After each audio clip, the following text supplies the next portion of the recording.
going to, since it's high noon, we only have an hour, we'd like to get started. Welcome to everybody. It's really lovely to see this kind of turnout. And of course, this is a very special event that we have put on for this HAIRI meeting. As you know from previous correspondence about this, we've invited a panel of experts on equine-assisted therapy and related expertises. And we're really very glad to have them here with us today, sitting at the table. In a moment, I'll ask them to give a brief introduction of themselves and tell us a little bit about their particular expertise or research interests. And then, as you'll see, we have actually a set of questions that we prepared ahead of time that will, that of course, were shared with the panelists, so this won't be a shock or surprise to you. Not a test. Very general questions about equine-assisted therapy. And we'll be posing those to the panelists and then have them respond and then share their views and expertise with us about that. Part of the reason for organizing this particular event, as some of you know, is we've been having discussions about creating a research project on equine-assisted therapy as part of HAIRI. And so we figured this would be a good way to inform everyone, certainly ourselves. We're not ourselves experts in that area about this particular field. So I'm going to say no more at this point. So do you want to say anything? No, I mean, normally we like to introduce to each other, but we don't have time, so I'm sorry about that. But we definitely will send out the notes, and that includes other people, the folks that are attending and their contacts, so that you can continue to build networks among you who are finding each other on campus. I think that's been a big service of having these meetings, finding each other with similar interests. So I think we should get going and let the panelists introduce themselves just with a brief description. I just wanted to say real fast, it's really particularly nice to see some folks here from the animal sciences, the biomedical sciences group. Did I get that name right? No, I know. We never.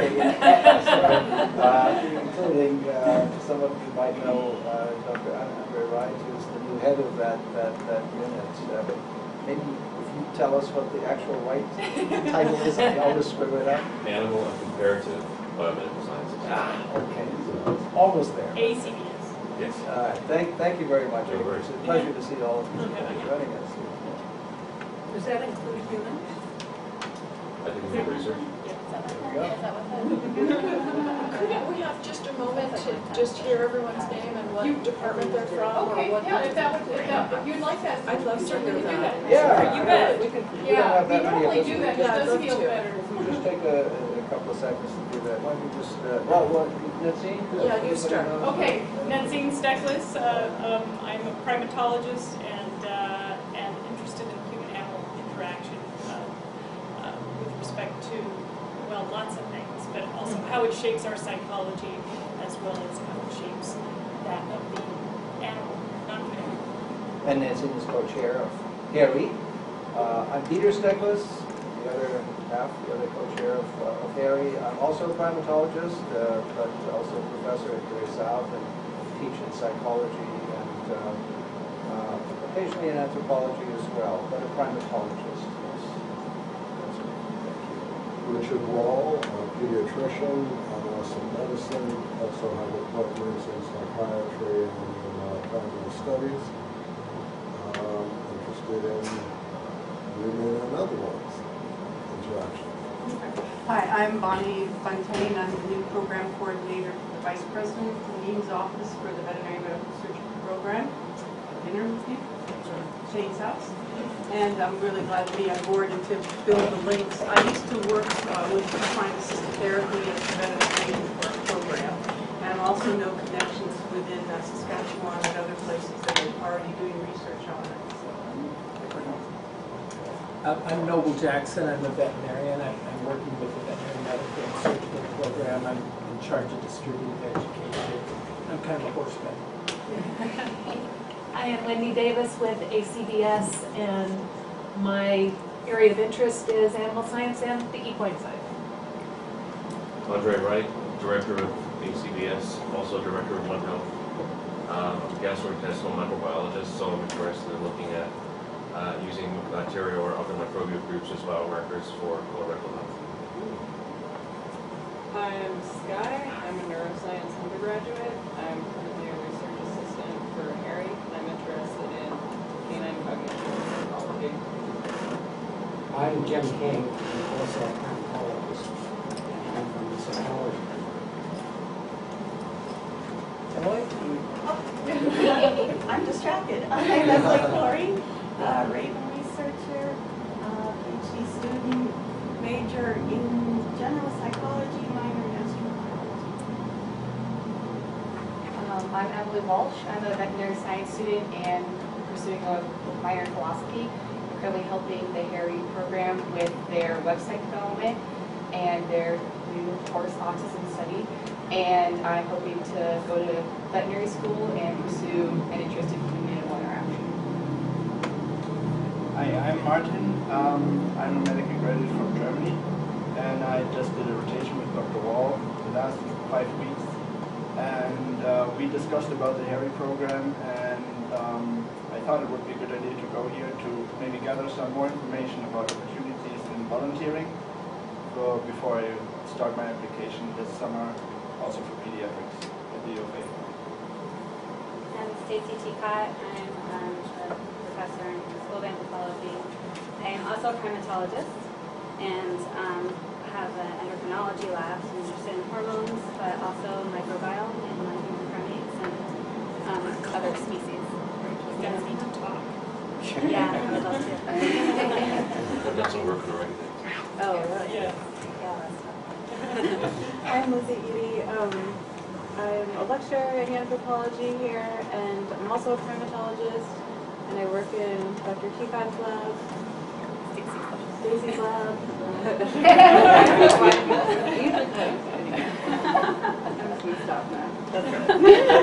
I'm Kayla. I'm an undergrad anthropology major who's specifying in primatology, I suppose, and I also work in the endocrinology lab. I am Sagini. I'm a psychology major, and I'm a research assistant for HAIRI. Thanks for all those introductions. Probably don't need it. Oh, no. Okay, so shall we go to panel at this point, and maybe Andy can start with you? Yes, so my name's Anne Baldwin, and my equine qualifications are that I'm a horse owner, and I've been a volunteer for TROP, for therapeutic riding in Tucson, for 10 years. And my academic qualifications are that I'm a professor of physiology, and right now I'm part-time, I have been for some time, and I teach undergraduates a course called Physiology of Mind-Body Interactions. And one of the things that we do is I take students to the campus farm, and after teaching them how they can control their emotional status through breathing and other techniques, then I take them to the horses, and they see how the horses respond when they control their emotions and when they don't control their emotions. And in addition, I'm doing some research on not equine therapy as such, but what's called equine facilitated learning, which is so that these are mainly healthy people, but as far as anybody is healthy, who want to learn more about themselves, about their emotions, how to control them, how to express them, and working with horses helps them do that in a very safe environment. That's equine facilitated learning. And in the research that I'm doing right now, we're looking at how people, when they interact with horses in a particular way, which I can explain later if anyone's interested, how it affects their heart rate variability, their self-esteem, and their immune function. And we're also looking to see how the horses are responding to it. We're measuring their heart rate variability. We've got some very exciting results. And then I also have my business, Mind Body Science, where I help people reduce stress. And I use biofeedback as part of that. And after I've trained people to help control their autoimmune status, then sometimes if they want, I take them out to the barn, and once again they interact with the horses. And if anyone's interested, workshop called Exploring Your Heart Field with Horses this April the 19th. And if anyone wants to learn more, I can take your name and send you a flyer. Thank you. Wow. I know. Sounds fantastic. My name is Jane Hamilton. I am a psychologist, and when you sent the idea that we should spend a few minutes saying what we're interested in, I started thinking about all the things I'm interested in, and I kept coming up with things like world peace and understanding, and I decided you probably wanted something a little bit smaller than that. I'm very interested in things related to clinical psychology. I have been a practicing psychologist for nearly 30 years, and I have a private practice. I'm also the president-elect of the Southern Arizona Psych Association. So I'm very involved in the local community with psychology. And I'm interested in ways in which people can learn to understand themselves better and to reduce various types of suffering. My interest related to horses and animals is I'm very interested in all of the ways that animals help people and people help animals. And there are many of those different ways, and I find myself interested in all of them. I'm also the clinical director of Rancho Bosque, which is a program on the east side in Tucson, where we do all kinds of training. When I say we, I'm not really using it as the royal, like the Queen might say we. I'm referring to myself and my husband, Alan Hamilton, who's also an expert in equine assisted therapy, and we do most of the things at the ranch together. Where he is, even though he's a brain surgeon, he functions as the horse professional, and I function as the therapist. We've worked connected with the university in a lot of different ways. So we've provided programs for medical students working on nonverbal communication and other areas for about the past 15 or so years. That program has been an elective through the medical school. We also work with the law school and the business school, again on nonverbal communications and on negotiation skills and those kinds of things that horses can help to teach people. And just recently we started I'm now on faculty of ACBS. I'm not even going to try, we're going to leave it to Andre to always tell us what all the words are.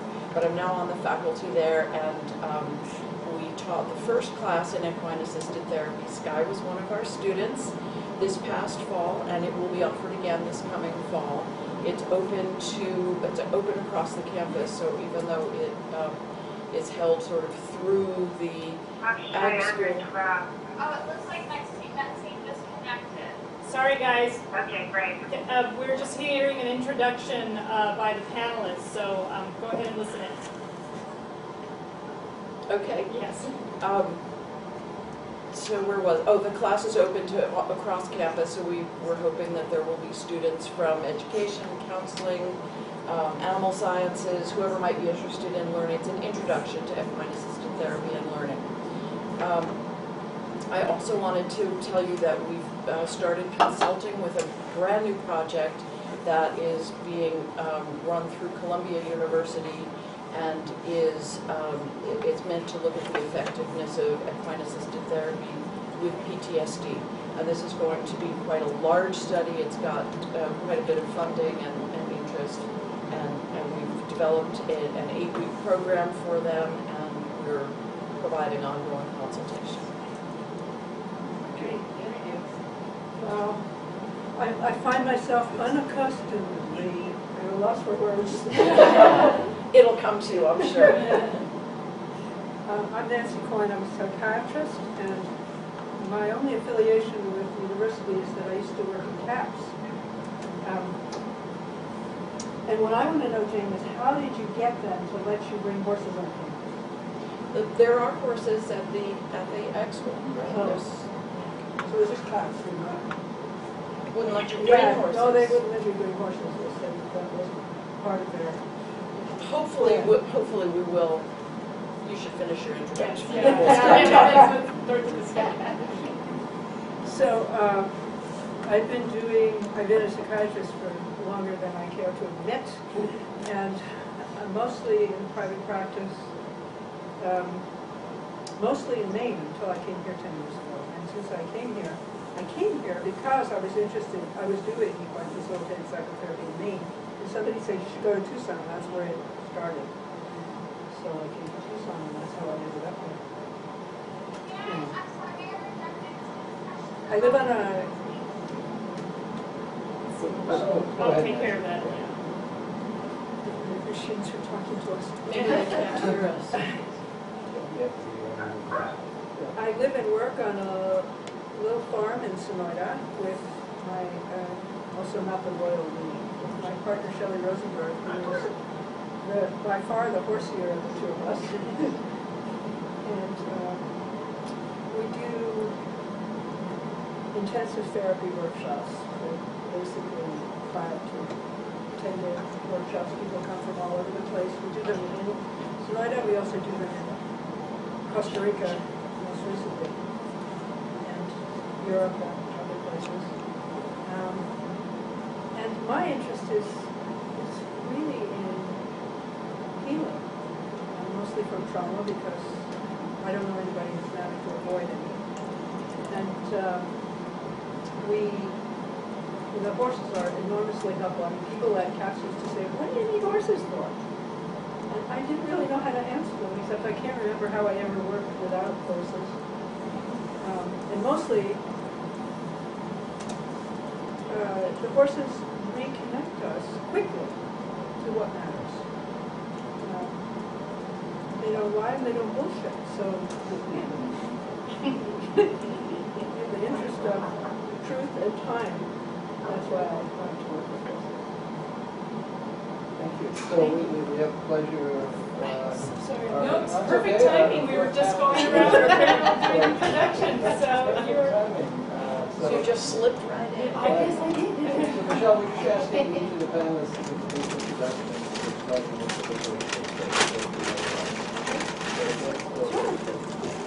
I'm Michelle Mascarangelo. We have a therapeutic writing program over on the east side of town.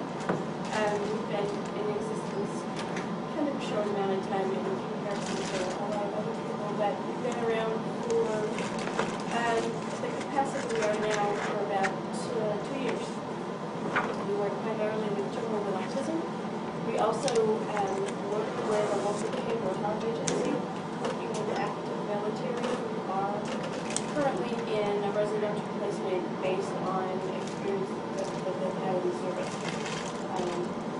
And so we are, what I understand from the clients, and just trying to go in and what you said, this is done a lot. And one of the easiest things for our older clients, our military clients, to understand and to see is when issues are beginning to rise, when they have emotions that are starting to take hold, horses are an immediate mirror, and so it's easy for them to identify at that point what their emotions are, what's going on, how do I handle it, and then as soon as they relax and the horses come back, it's an immediate gratification.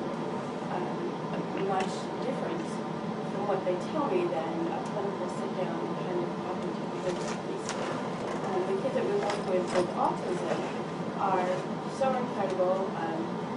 The majority of them take and make leaps and bounds within the first 1 or 2 sessions. Some of our kids don't want anything to do with horses initially, but then after just a little bit of exposure to them, you can just see a whole calming of them.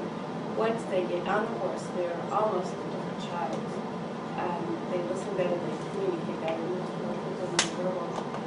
Some of the kids use their augmentative devices much more spontaneously if they're given access to them while they're on the back of the horse. Their behavior is better. The receptive and expressive communication is better, following directions is better, playing games is better, balance is better. We have one little girl who's physically involved, and she's been riding with us for 2 years. And she rides once a week, and you can see the progress in her body over time. And the progress in her body over time has allowed her to be more social and interact more with her community, whether it's at home or school. So just the physical piece of that has just been incredible for her. We have some kids who have real behavioral issues that come, and what we hear from parents and caregivers is that the amount of more appropriate social interaction and less negative behavior lasts longer and longer through the evening, the more often the kids come to life. So it's a lot of optimism. And we'll come back to this also. Thank you. That's a good segue into some of the questions that I think we shared those with all of you. Four questions that we can share with you. Just scoot in a little bit so that there's actually, we have an audience that's viewing this remotely, and Oh, so okay. they can see you now. But we're scooted in a little bit. Okay. So again, we wanted to just express our thanks to all of you for joining us and taking out your time to inform us about research and sharing that with us. So let me just go to the first question, if I may. And I think the idea is that we'll kind of post this to the panel, so anyone can take the question. You don't have to take it, but just you take the question. You can spend 5 minutes so that the others have a chance to respond to that question if they wish to. So the first question is really a very basic one. And let me just say, we don't want to limit this to equine assisted therapy for autism. We want to broaden it a little bit. So we're really looking at it in terms of equine assisted therapy for any kind of client, let's say. Or learning. Anybody. Anybody, yeah, exactly. Yeah, there you go. But the question really is, what is, from your viewpoint, the best scientific evidence, looking at it in a more rigorous sense, the best scientific evidence that equine assisted therapy is effective? Whoever wants to start with that. I guess I'll jump in and say that I think that is the primary question that a group like this should address. There's not enough research, and the research that has been done is spotty, and sometimes the numbers are small. And so the whole idea that we could get more research and more rigorous research is something I think we would all support. There is lots of research, but it's little bits and pieces. And in the same way that research that revolves around what is an effective therapeutic method, especially for psychological, emotional, and learning type of goals, those things are very hard to study, to make them scientific and to make the research rigorous. So it's going to require being very careful and coming up with really good research design. On the other hand, there is some good research that's coming out. There's evidence about being around horses helps to release positive neurochemicals like oxytocin.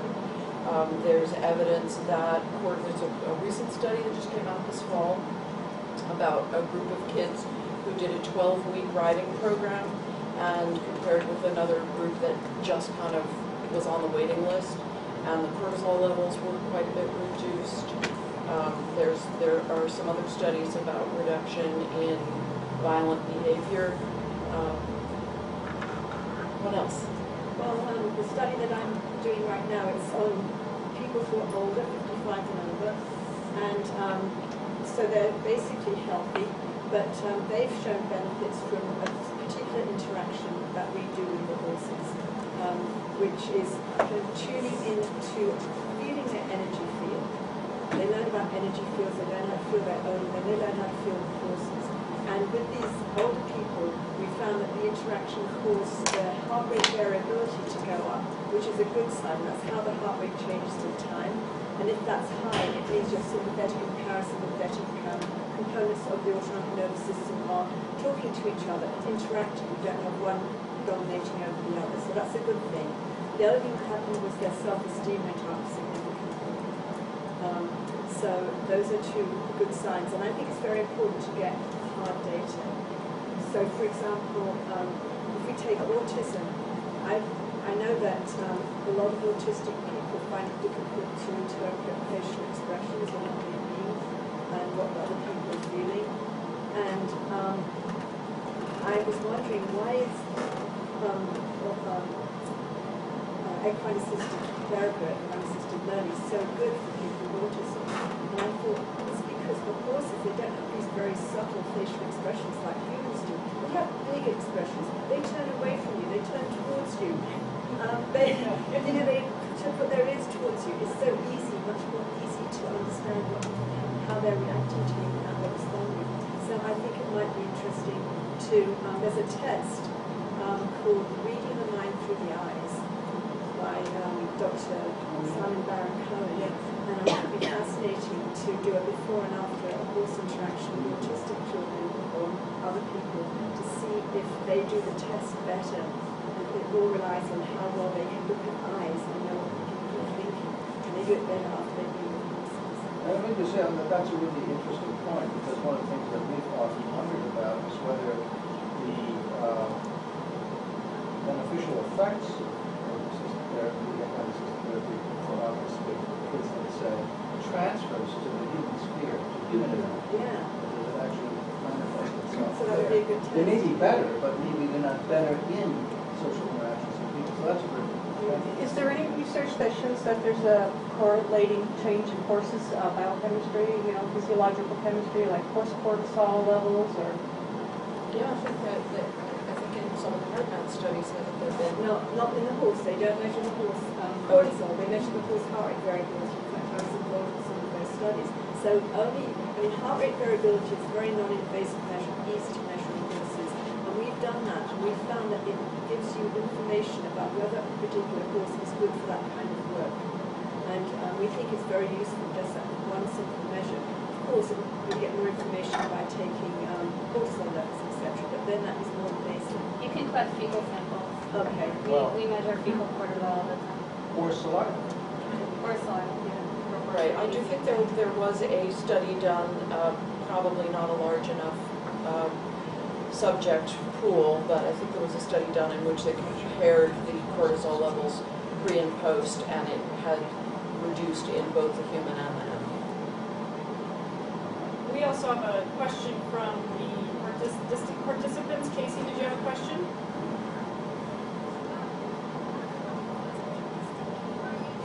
Able to hear us, and then just to kind of miss some of the needs and introductions, we got what you all did. I think.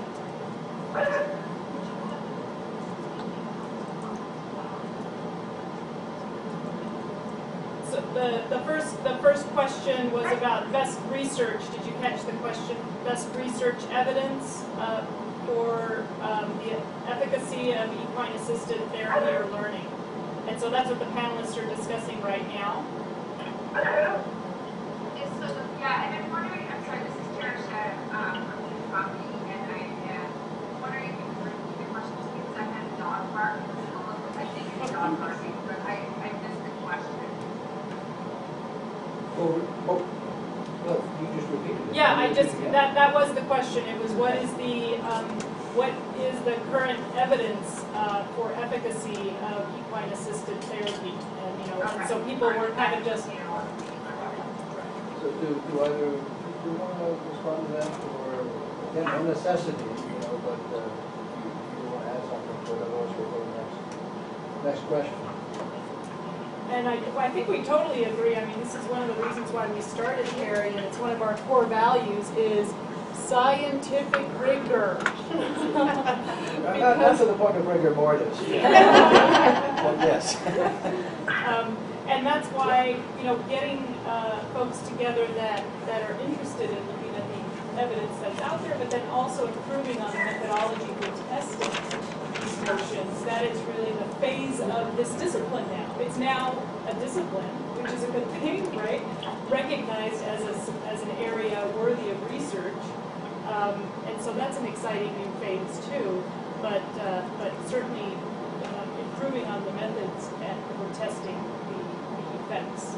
One of the exciting things about bringing this kind of panel together and having these discussions here in Tucson and here at the U of A, is that just as Nancy said, the Arizona area, the Tucson area is kind of where this whole discipline began. So for us to be able to kind of get our arms around being in the forefront of the field in every aspect would really be wonderful. So the whole idea of bringing in students from all kinds of disciplines and bringing in research from all kinds of disciplines, and also I would guess there are probably at least 50 programs in the Tucson area, from small to large, that are doing every aspect of work in which horses are helping people and people are helping horses, maybe more than 50. I was kind of hoping that was going to be a student project in the class in the fall to search them all out, find out everything that's going on in this area. Well, and when we proposed this originally, we just started listing them and then I just got tired. Right, it's going to be a big project. It is a big project, but you're right. One of the arguments for starting HAIRI, especially here, is because this is kind of the hotbed of animal-assisted therapies and animal-assisted learning. So I hear you. Yeah. So one of let's move on Yes. to the next question, just in the interest of time. But one of the things that is often asked about the animal-assisted therapy generally is whether equine-assisted therapy is in some fashion more effective, let's say, than using a different animal. Or as research that Cindy or our assistants found, or even using a robot. Right, or conventional therapy, with a psychiatrist or a psychologist, right? So right. The study that would be great is comparing it to medication, which are being used to an extreme extent. Well, one thing we do know that's related is we know that exercise, when it's applied to depression, has been shown to be equally effective as some antidepressants, in some cases working faster. We don't know whether that holds over for a period of time. We only know that that's only been studied for a brief period of time. And we don't know whether exercise with horses would be any different than exercise on a treadmill. But we've got that little piece that is certainly intriguing. Or exercise outdoors. And nature. Or nature exposure. Certainly the side effect profile is a whole lot better than medication. Yes. So what is your thinking, anyone else, about the difference? The relative effectiveness. Equine versus dog or hamster or robot, or what your insights might be, even just your hunches.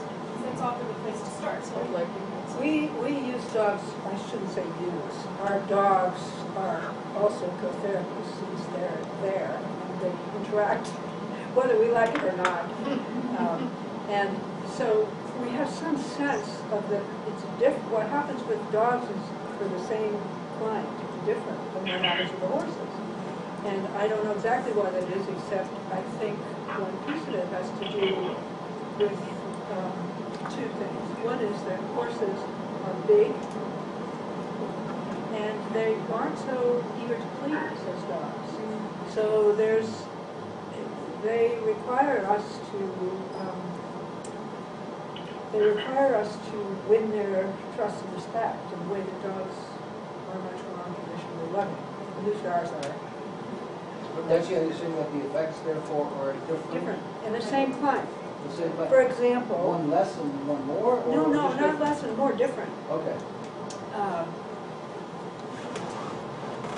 A client might go into ground exercise with a horse, and he finds himself feeling tearful or sad, and he just comes to my mind. It's common, because the horses help us connect with those profound feelings that we walk around trying to hide most of the time. And so, and then in the process of sort of, what word to say, processing that, thinking about it, or moving through it, the client will come to a place of feeling empowered. The same client might be sitting in a circle during discussion or a didactic part of the workshop. And my terrier, I have one big boxer and one little terrier. One of the dogs will jump on their laps if they're tearful or sad, and in a comforting way. And the client will feel comforted by that. But it's not the same experience as what happened with the horse. Maybe grow more with the horse. More of a challenge. The horse is more of a challenge. I don't think, my personal opinion, this is not based on research, but my personal opinion is that we couldn't say categorically that therapy with horses is better than any other kind of therapy. I think that would be overstepping. Just like we couldn't say any one particular medicine is better than another, or any particular type of psychotherapy is better than other types of psychotherapy. The issue about equine programming and partnering with a horse is that it hasn't come to the forefront as much as others. So that's our job, is to make sure that we can bring out this new field that has shown so much promise, and we can bring it to the forefront. There was just recently an article in the APA journal, I think it was, that was very dismissive and critical of equine-assisted programs. And they reviewed, as if they were reviewing every bit of research that had ever been done, they reviewed 5 or 6 select ones, and they showed that it didn't work and it didn't make any difference. So it's our job to make sure that we can bring good, solid research and show that yes, it does work. It's not the only thing that works. It's not magic, but it does work. And there are some people who would benefit from therapy with a horse who might not benefit from therapy with a dog or therapy with a robot. There are people who are working with fish. There are people who are working with turtles. There's a guy in Florida who has a therapy turtle, and there's a whole program, and it's very interesting to watch him working on the floor with kids and toys and the turtle. And then, so there's lots of different ways that animals help people. Horses is what we're talking about now, and I think we need to pursue it because of there's such a wide range of interest. I have got some preliminary data about horses versus humans, actually, and how they help. So in the study that we've just completed on older people, we had them do the interaction with the horse and then the same interaction with a person. And we had the person with a horse handler, the person was on the end of a lead rope with a horse handler, just like the horse was. And they had to feel the person's energy field rather than the horse's. Well, each subject did both. And then afterwards we interviewed them and recorded the interviews. And I had a couple of students analyze the interviews. So they were asked 3 specific questions about their encounter and how they experienced it. And what we found was that although the interaction with the human and the interaction with the horse improved heart rate variability and self-esteem equally, after the interaction, they talked much more in positive terms. They used many more positive words relating to their feelings when they were talking about the horses rather than the humans. Fewer negative and more positive words. And the other thing was, we looked at their gestures as well. We found there was much more consistency between words and gestures when talking about the horses than the humans. With the humans, there are quite a few mismatches. The gestures didn't quite match the words. Yes, are there any ways, sorry, just really quick, are there any ways to measure those force fields? I mean, is there any technology that can measure that in humans and animals? Well, you can actually measure the biofield, but it involves using an instrument called a SQUID, a superconducting quantum interference detector, which is hundreds of thousands of dollars and has not been used on horses yet. So at the moment, no, you can't really measure it. But I mean, you mean like, for example, the heart field? Yes, because yeah. we sort of know that Exactly, that extends out. Right. And you can detect it with an EKG, actually. You can detect the interference from the horse's heart Right, field, for yeah. example. So you can't demonstrate that there is that Well, kind you of... can, and through heart rate variability, Well, that's- measuring both of the heart rate variabilities too. So this is Dory Schwartz's work that you were. This is Dory Schwartz. I'd like to say something here. Just for the end. Yes, yeah, there was just go ahead, Richard, finish your thought, and then you're next. Yeah. Okay. Okay, go ahead. I morning. My name is Jan Kalana, and I'm a research associate for HAIRI in Scottsdale. And what we study is correlated to that. We're looking at crossover from human technology to medical technology to horse. And specifically, I'm doing research on pulse electromagnetic therapy devices that were developed for human pain and relief of osteoarthritis in humans. And it seems to also work on the lower leg of horses. And it's just interesting that their behavior is similar to humans in that they fall asleep and they behave like people do, where they become relaxed and so rest, and then they seem to heal with it. So I don't know. I'm just interjecting that because you're talking about biofields and technologies and things like that. So what I'm actually looking at more is humans helping horses rather than the reverse. But I just want to let you know. Thank you. Thanks, Jan. That's interesting. And we also have a hand up by Casey, and would you like, was there something you wanted to interject? Yeah, I'm listening to the conversation and just thinking about what we have going on here. And when we look at equine assisted therapy, you have different fields of it, right? And then you're producing different outcomes based on the client. If we're looking at specifically autism, I guess I'm wondering, the question is, are you using those same type of techniques and interventions that you're using with other clients that may not necessarily have that challenge? For example, here we do the therapy of writing. Our children with autism do a lot of writing, and we incorporate the basic writing skills and horsemanship along with like self-disclosure and increasing positive behavior, along with using mindfulness principles. That's something that Tara takes a lot of pride in over here. But it looks very different if you use the equine assisted psychotherapy methods and a little bit more groundwork.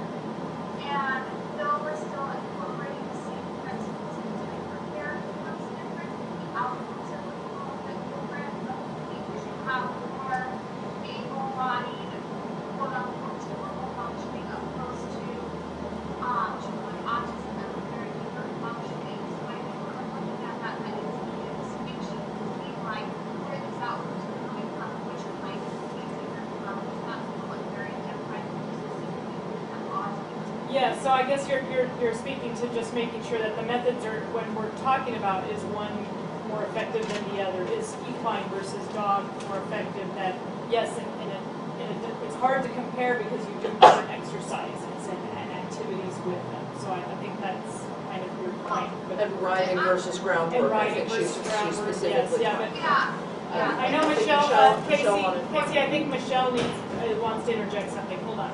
Go ahead. 2 points. The first one about the difference between equine and canine. And we have both at our school, and we have both with the kids, and there's definitely a difference in the way they interact and the response that the kids come away with. And then, if I understand correctly, I'm thinking what her comment was about the physicalness of a child with autism versus maybe a child without autism as far as their interaction with horses. Kids on the spectrum oftentimes have a lot of muscle interaction components that are deficient. And so some of the activities that they're going to do is not going to be the same as some of our kids who may have disabilities who don't have autism. And so I'm not sure if that, I don't know who that person was, but if that's the piece that she was getting at. We have found that to be an interesting piece also, because the spectrum is a spectrum, and we get very high functioning kids, and then we get very low functioning kids who have very low tone, and our high functioning kids may have low tone, but it's different than our other kids. So we do see that even the riding piece is very different with those kinds of kids. I was just going to say about autism, just that the two things that we know about autism, I shouldn't say the two things that we happen to know about autism is that it somehow relates to facial features and recognizing facial features, responding to the emotion that's in a face, and also something to do with difficulties with communication. Now, there are lots of other difficulties and challenges as well, but those two have been well studied and are well known. And it's not a huge leap to imagine how therapy with a horse, who's not particularly interested in the human's facial features so much as the energy and the ability to move and the ability to communicate in a different way, and nonverbal communication, that those two things are responded to quite well. So I just wanted to throw And that so in about autism. so in terms of differences between species, given that dogs have been bred to really focus on our eyes. They have a part of their brain that is meant to recognize human faces. Yeah, and so that would speak to the difference and actually make equine therapy particularly useful for autistic. Or different. I don't think anybody's trying to eliminate the usefulness of dogs. No. Or any other animals. We have dogs in our program as well. There's that one case with a lot of clients that have autism is that theory of mind, the inability to place yourself in someone else's shoes, so to speak. I mean, you look at and you backtrack all of the skills that are required for that to happen. You're touching on them when you talk about kids or adults are having a difficulty recognizing, processing, and coming back with a facial expression and truly what that means. And so what we have found with our kids is it's not your face as much as our body. It's our body movement, the whole growth movement, that has more effect on our kids and a teaching situation, which kind of corresponds with what we're talking about with the horses. Great. I think we should move on to the next question. Yeah, but the next one gets... Oh, and yeah, sorry, I just saw your little hand up. Go ahead. My little hand in the air. I think I come at working from a very writing perspective and also my psychotherapy really from maybe explain that we're looking for forces and opportunities to connect to their body and also connect to others. Whether that looks like we need to learn about facial expression or we need to learn what a person feels like. Research that we've done here has included connecting the community, of course, of community and actually moving them into communicating with one another from standing, 10 feet away, looking and touching, grooming, spitting on. And what we have found is that as a human comes closer in proximity to the horse actually synchronizes the brain with the brain. It becomes almost the picture of the brain looks almost exactly the same. What you find happening with the human is that there's actually the right left here. And so I think that whether you're coming in with a diagnosis of autism or you're coming in with coverage or post-traumatic stress disorder, that we have to acknowledge that the presence of the force and maybe of the force of the body, the face of the force, actually changes what's going on in the brain and whether the outcome that is being more calm, whether the outcome that is being more expressive, being more present. I think things like oxytocin,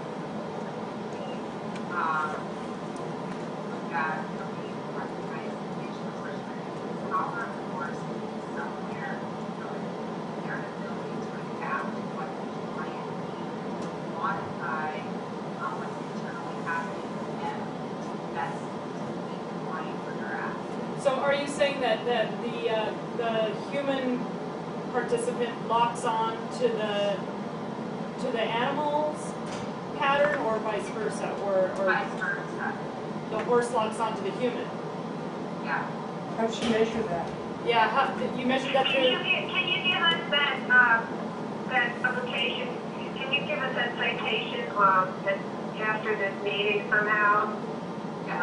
So we can see that, that's really interesting. Yeah, it is. That's a good point, Jan. And Tara, I'm sorry we didn't have a moment to have you introduce yourself, but just could you just very quickly just say your name and what you do, just so that we know where this voice is coming from? Sure can. I'm Tara, as executive director of the Copy Program for Scottsdale, Arizona. Our program was at ASU for 10 years, in 1998. So it is not a problem functioning independently since 2008. Sorry. Okay. What was the name of it again? Copy, HAIRI. Uncopy. Okay. All right, and we'll distribute the information with the notes about your location. But I think this is a great segue into the last question, which is about mechanism. Is that right? That's exactly right. So we're looking at the mediating effects, the effect of the AT, the equine assisted therapy. In other words, how does it work? Is sort of the question that we're asking. And partly we're asking this to get a sense of what, from a methodological standpoint, might be useful to biomarkers or to internal things that are going on that are mediating whatever beneficial effects we see. Just kind of get your thoughts on that. I mean, oxytocin was obviously mentioned. Cortisol is a big directive with heart rate variability. We've also heard a mention of mindfulness and spirituality and grabbing onto the right side of the brain functions, those nonverbal functions. So we've kind of already answered some of the question as far as this panel could answer. I think the main question that you're asking is, how the heck does this work? Boy, we should get some great research to answer that question. Yeah, we have enough exciting pilot studies to get some interesting hypotheses going, and now we need to test them. So if one wanted to ask the question, are we talking about general effect that has to do with, say, lowering stress levels or calming effects or, becoming more mindful, whatever you want to label it as being mediated through whatever these physiological things are? Is this kind of what we're talking about, or something more specific? Well, could you get that whole package that you just described with one other partner? It seems like the horse provides this large package of bits and pieces. So yes, there are ways to achieve mindfulness, and yes, there are other ways to achieve lowering cortisol, and yes, there are other ways to do nonverbal therapies on all the different things we've mentioned. But it's pretty incredible to sit here and talk about that there is one creature who seems to tap into, 10, 15 different ways that we already know are effective. And not only different ways, but different people. Different people have different people's So, for example, the elderly people that we were working with, they were not calmed by the horses. They were excited. They were energized. Energy, yes. Yeah. There was a So question. without looking at specific mechanisms, there's certainly an evolutionary perspective here. These interactions have been going on for a very, very long time. Right. And a co-evolution of different species together has definitely impacted the interaction in both directions. What do horses and dogs get out of hanging out with humans? Yeah. More apparently than just food and shelter. So something is going on here. And that's why we're interested in studying this bidirectionally. Absolutely. There's an old Native American tale that the Creator had everyone communicate, all animals and all creatures could communicate and speak the same language, but the coyote came in and caused trouble, as coyotes often do. And so the Creator decided to come up with a way to separate the humans from animals. And as there was about to be this huge earthquake with humans on one side and animals on the other, that dogs and horses jumped over to be on the side with the humans. I like that.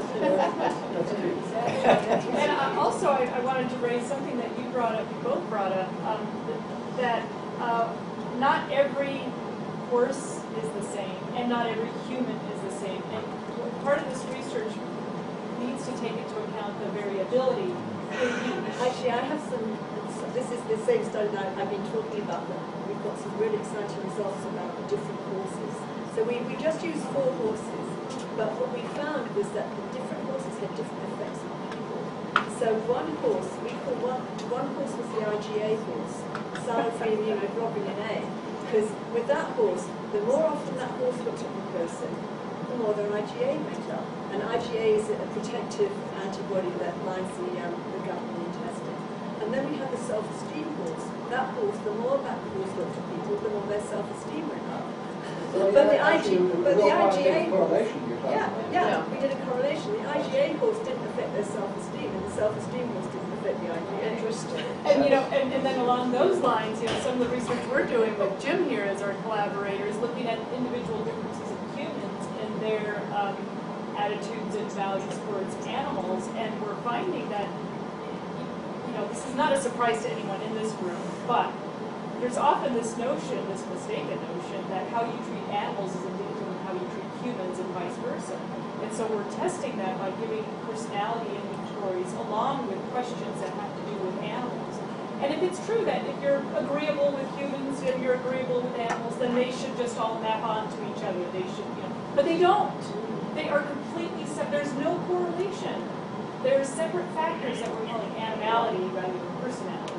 And so capturing that as part, you know, part of the research needs to include these variances that we see both in the animal and the human. Because it may be that some humans are just not going to use this method effectively.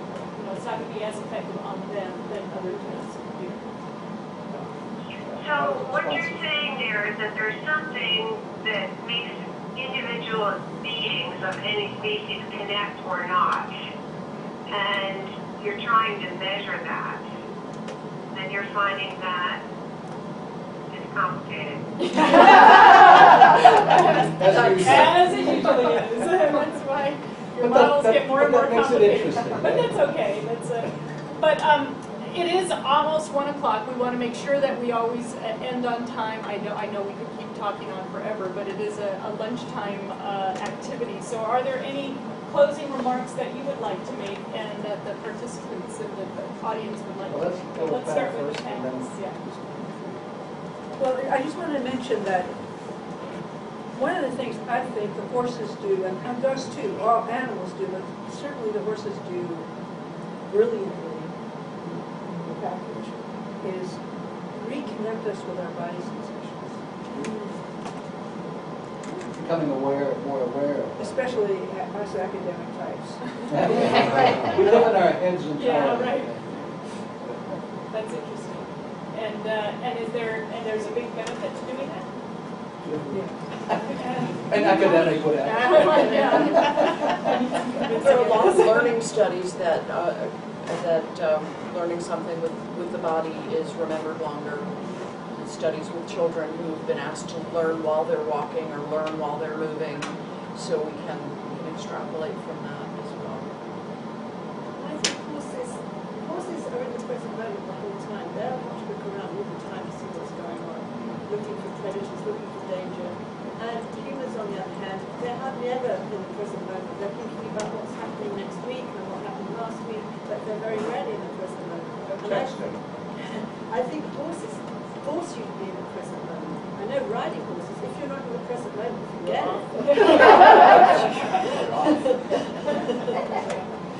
I wanted to say for my final thing, in case that last thing I said was supposed to be my final thing,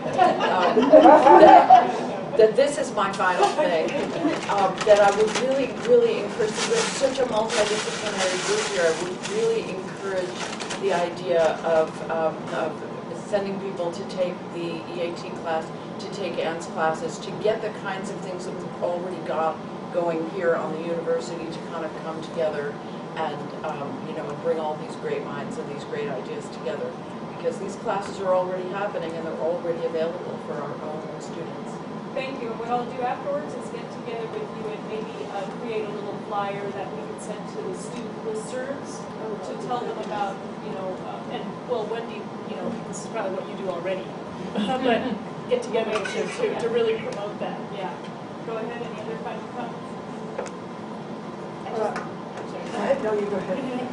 I just think that the wealth of information that we have here and the amount of different ways of approaching this topic of equine therapy is incredible. And as we all bring our own things in, a lot of my stuff was really just kind of anecdotal available because I haven't done the research pieces of it. And I'm really glad to see that this is coming together.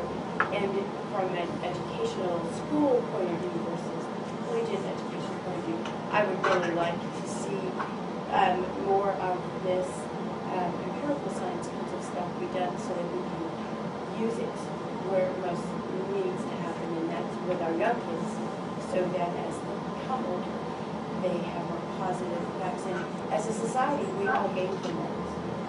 So we want to create this for young kids. This is my last thing. You get the final word. What was I going to say? What I was going to say is that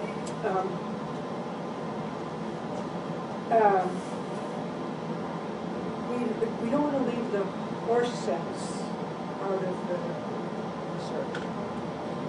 Those of us who have not only done studies but read studies over decades and decades and decades can put most of it on the compost pile. And because so often when we're trying to measure something, we leave out what we already know.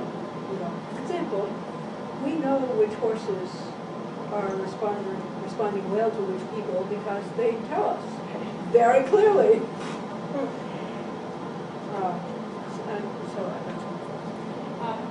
I really appreciate that comment, especially because one thing that, yes, we want to be scientifically rigorous, but I think your experiences lend, they give you insights. And we, as you know, the first time we talked to you, said, forget talking about research, what is your insight telling you? Because that's the place where we can come up with good questions and with good hypotheses. And finding folks like you that are willing to share your insights and your hypotheses, is really beneficial to this whole endeavor. So I hear you, yes. Anything from the audience that you'd like to ask or comment about? Yeah, actually, something we've been talking about a lot is what are the best middle courses to use for therapy, like anything, breeds, personality, etc. Well, yeah, you want to keep going into a second hour. Basically, it's the ones that don't kick or bite. And I think the ones that kick or bite might have something valuable to teach. I just did a program with minis last weekend. We were asked to consult for a program in Texas using mini courses, and I've never worked with minis before, so I had no idea what it was going to be like. And I learned that there's a whole different aspect of what those horses have to bring. They don't have the big size, there's not the sort of fear factor, the challenge part, but there's still all the nonverbal communication, and so really there's that's a whole different subject. And they're presumably just as effective in the other sense? So Yes. size, it isn't just size, obviously. Just as effective with the right population, yes. Yeah, fair enough. So it feels like we've just started. We've just scratched the surface, and I would really like to have a much longer and larger kind of forum. Maybe we can do that later on, but. And bring in some of the evolutionary elements. Yes, yeah. Which is very important. Would there be interest in having a kind of a larger and longer panel discussion, and, would that be of interest? Not tomorrow's, but. What do folks think about that? Would that be something? We would organize like a half-a-day thing? Maybe? Yeah. And it Well, involves have a couple of hours. Well, yes, of course. So again, we want to end this as on time as possible. So I appreciate you coming, and I hope this was valuable. We did videotape this, so we will make that available for those that couldn't come and for those that maybe missed a part of it. And again, thank you for coming. Can't wait to do some research with all of you guys. Yeah. Thanks. Thank you. Thank you, Tara. Thank you for coming. One quick comment.